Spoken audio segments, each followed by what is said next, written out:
Мына саат 12 болсо да по-любому $2000 выплата. Выплата инвестору за хостел, бишкекский хостел. Здесь именно играет роль. Именно роль играет, да? Не допочел.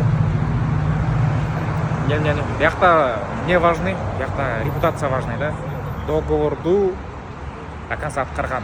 Договорду сен предлагать эткенсиң, ошон үчүн до конца аткарыш керек. Айбаш керек. $10,000 экономить этем деп $100,000 нерседен калып калышы мүмкүнсүң да. Репутация ошондой да. Капитализация в твое будущее болуп калат да. Капитализация тебя — это репутация твоя деп туруп. Ошо бул боюнча отдельный видео чыгарам. Именно сделка боюнча. Менин инвестиция тарткан сделка боюнча.